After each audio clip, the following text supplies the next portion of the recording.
Muy buenas tardes, mi nombre es Jaker Pérez, estudiante de la Universidad de Yacamú. Me disculpo de antemano si en algún punto de la exposición suena algo afónico o así por el estilo, debido a que estoy algo resfriado. Sin más preámbulos, llego a mi exposición correspondiente al segundo corte de la Cátedra de Derecho Civil destinado a los bienes. Y hablaré algo fundamental para esta área, lo cual es el patrimonio. Pero ¿qué es el patrimonio? Veré qué es el concepto y algunos de sus elementos, pero sobre todo analizaremos 9 aspectos de diferentes tipos de patrimonio en el derecho civil. Para ello iniciamos esta exposición hablando primero de qué es el patrimonio y cuáles son sus elementos. Ahora bien, para entender qué es el patrimonio y sus elementos, podemos razonar o darnos cuenta de que realmente no es algo tan complicado de entender, ya que el patrimonio es el conjunto de bienes, derechos y obligaciones que posee una persona tanto natural como jurídica. Y sus elementos se dividen en dos partes, los cuales son los activos y los pasivos. Los activos podríamos decir que es la parte positiva, ya que es el derecho o las obligaciones que tiene este de utilizar sus bienes. El pasivo podríamos decir que es el negativo, porque es el que acarrea las deudas o problemas que conserve o que acarree tener ese patrimonio. Es decir, cuando pagas impuestos, se puede decir que es parte de tu patrimonio pasivo, porque es algo que tienes que pagar estipulado por la ley por tener ese patrimonio. Algo interesante, ciertamente. Pero antes de seguir hablando de qué es el patrimonio, vamos a analizar hasta 9 diferentes clases de patrimonios, desde algunos familiares y otros empresariales. Ahora procedemos con los que tienen que ver más que todo con la familia, que en el caso de aquellos menores de edad, el patrimonio familiar, el conyugal y así por el estilo. Bueno, procedemos a esa parte. Antes bien, cabe resaltar que como podrían observar a lo largo de esta exposición estará la lámina de apoyo garantizando o afirmando aquellos que estoy expresando. Resaltar que antes de seguir hablando de la clase de patrimonios, es bueno hablar de un tema importante del derecho civil respecto a los bienes. Es que se habla de la herencia del patrimonio a beneficio del heredero, lo cual nos viene explicando que esta clase de patrimonio o herencia viene respaldando en base al heredero del patrimonio respectivo. Es decir, no solo se va a heredar las deudas porque de nada sirve, por ejemplo, de una empresa, sino que si bien se puede heredar tanto el dinero, pero también las obligaciones y así por el estilo.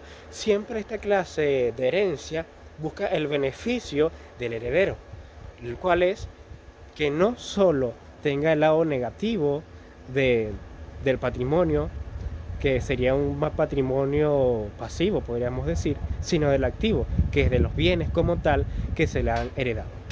Parece algo lógico y bastante razonable.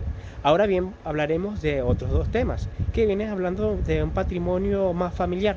En este caso, como su nombre bien lo indica, el patrimonio familiar, el cual es los bienes muebles e inmuebles que posea una familia y que ésta les permita subsistir a todos los miembros de su familia como tal.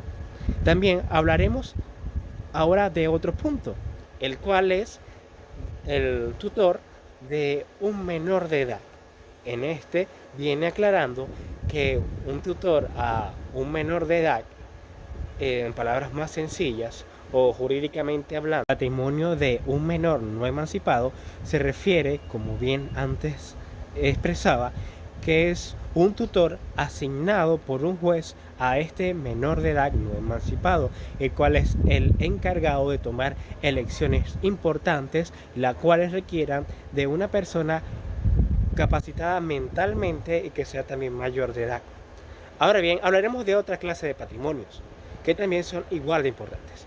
Procedemos con los siguientes. Cabe resaltar que también a medida de la exposición seguirá estando el material de apoyo solicitado, reafirmando todo lo que estoy expresando y que es debidamente correcto.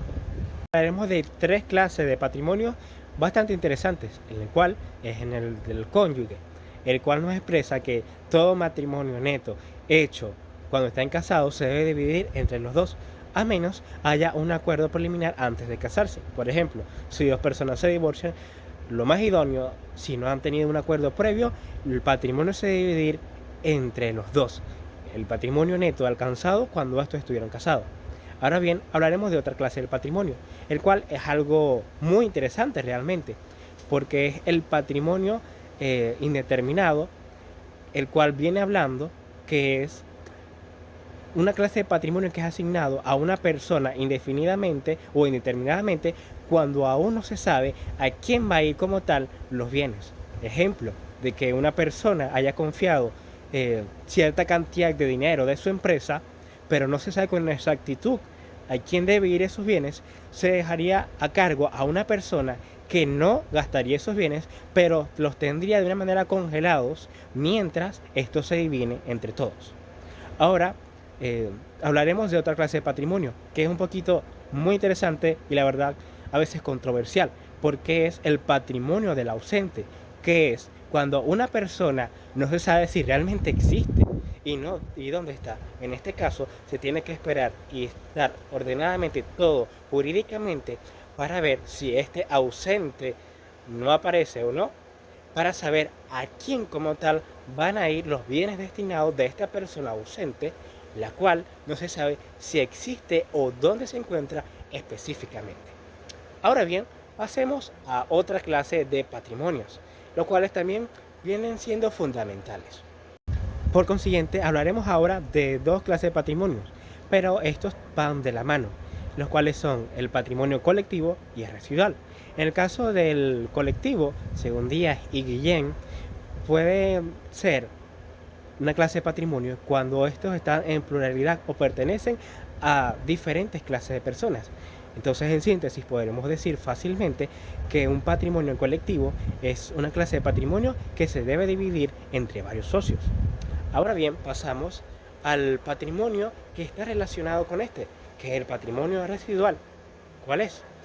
Pues este es cuando los bienes se dividen y entre los bienes o los elementos pasivos de la empresa, que en este caso podríamos decir que si las pérdidas, que los impuestos, después de deducir todo eso, restar eso, se dividirá entre el colectivo o los socios los bienes activos, que es decir, las ganancias y el patrimonio neto entre todos.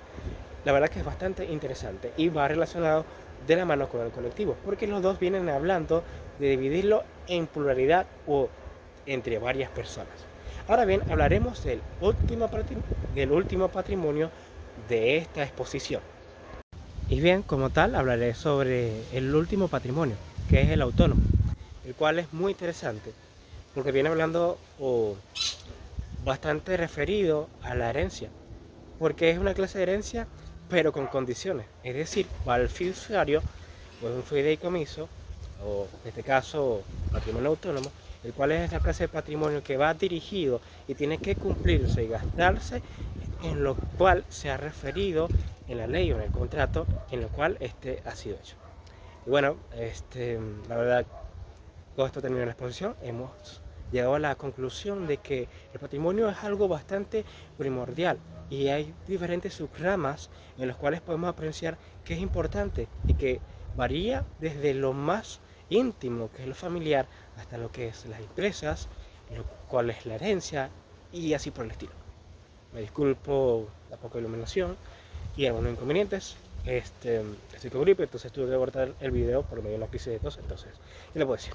En conclusión, me disculpo con usted, hice lo mejor que pude con las circunstancias que tenía y bueno, espero haya quedado satisfecha con la conclusión de la exposición y que tenga una excelente tarde de noche.